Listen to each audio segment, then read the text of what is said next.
It is not a secret to anybody that I've got a lot of friends, good friends in the UK, but it seems that I won't be able to visit them anytime soon because of this. Elite police squad to monitor anti-migrant posts on social media.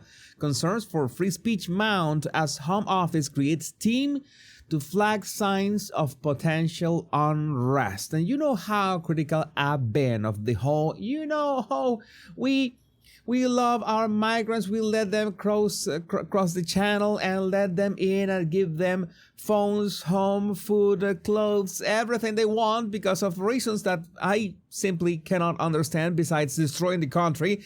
That is what have been happening, not just with Keir Starmer. We have to be fair with this. It has been happening since I think Tony Blair.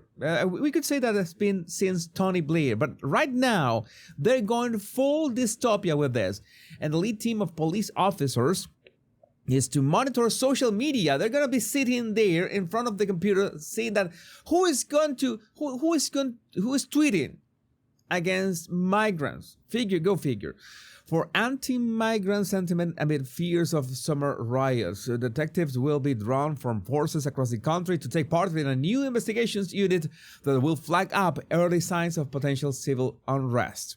The division assembled by the Home Office will aim to maximize social media intelligence gathering after police forces were criticized over their response to last year's riot. So instead of, responding to actual crimes committed by not just locals but also abroadians who seem to be untouchable, well, they're going to make sure that nobody can talk about that, nobody can complain about that online. It comes amid growing concerns that Britain is facing another summer of disorder as protests outside asylum hotels spread. I think this could be the heat. And maybe it's like a bit too, maybe they use a bit of air conditioning. We could help. On Saturday, crowds gathering in towns and cities including Norwich, Leeds and Bournemouth to demand action with more protests planned for Sunday. I have been saying this for some time, and this is one of the reasons why I will not be able to visit the UK anytime soon. I was thinking about the summer because why not? But then it always come. Oh yeah, sure. I have spoken about whatever Keir Starmer has been doing for some time. The real problem with the immigration in the UK, this was 11 months ago, how governments use illegal immigration to control you. Also 11 months ago, it was like 140k views. It was a very successful video here and on X. So no, I don't think that I'm welcome anytime soon in the UK. Too much risk. Also, August 8, 2024, a reporter asks direct questions about mass immigration to Keir Starmer. On what does he do? Keir Starmer acts like those words don't exist in the English language. I was talking about this 1 year ago. And right now, what a difference a year makes, says Free by the Sea. Starmer didn't secure our borders and now he's silencing us if we dare to point out his failing. And 1 year ago, Keir Starmer writes for The Express, I will work day and night to secure our borders. False. That was a lie. Starmer was lying to you. Pretty much the same as so many governments in the UK. So many prime ministers in the UK have done exactly the same. They are afraid of being called racists or something, or xenophobes. And now, fury, as Home Office creates police team to monitor anti-migrant posts muting Britain. This is an embarrassment.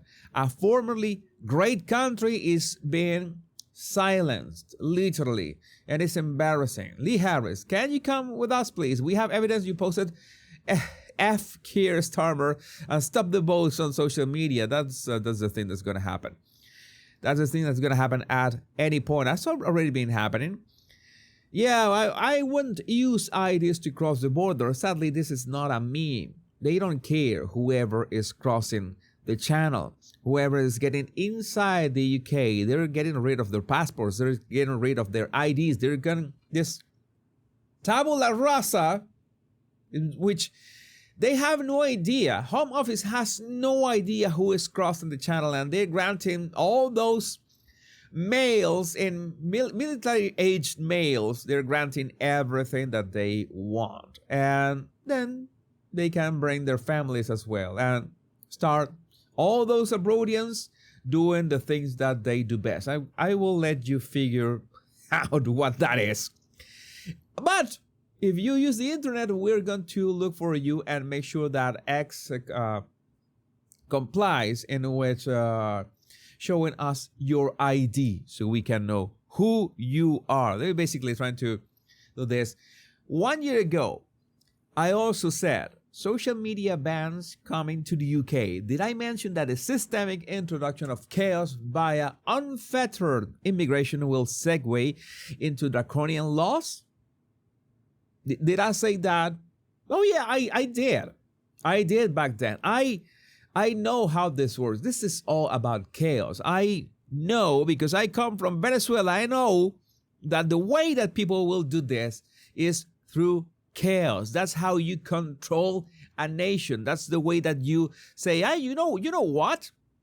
This country is way too prosper. First, we have like some kind of white guilt about how prosperous we are, how successful we are, how our people are so safe, and all this other people in all these other countries are going through so much. Let them come to our country without any kind of limits whatsoever, because we can handle them. Thanks, Angela Merkel. We're so grateful for you. And Germany, it's something that it's a systemic problem.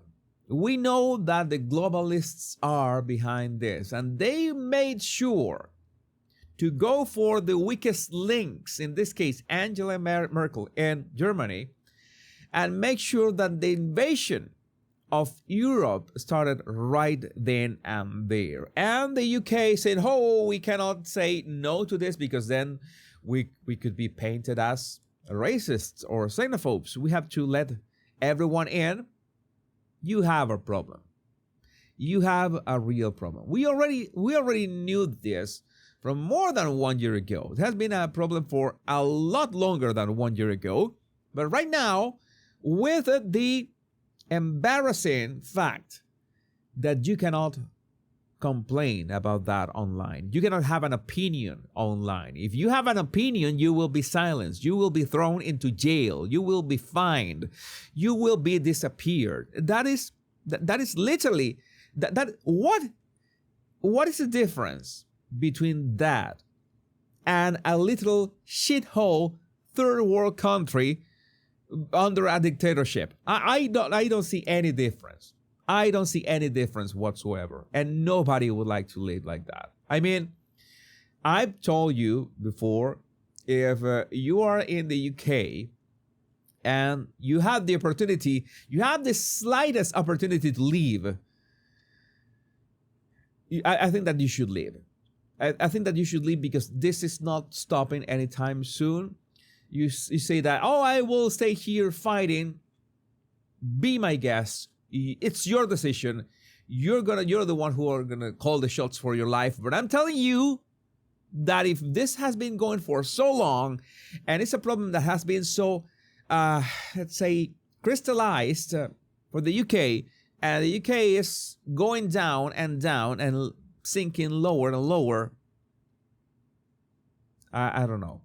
I don't know if that's a fight would be worth it, especially maybe you have a family, maybe you want to defend your family, maybe you want your family to be safe. And the UK government is doing everything they can for your family to be as unsafe as possible. So, well, you will be busy trying to deal with things, trying to not upset, anybody on social media as well. And you will be distracted of whatever the government is doing. It's perfect. It's a perfect plan. I already explained that on my video, how governments use illegal immigration to control you. Go watch that here on my Bottle Language Guy channel. But meanwhile, sadly, I won't be visiting the UK anytime soon. But I would like to know what you think about this in the comments. My name is Jesus Enrique Rosas. I'm the Body Language Guy. Remember to download my free 100 body language tips right in the description of this video. Much love and bliss.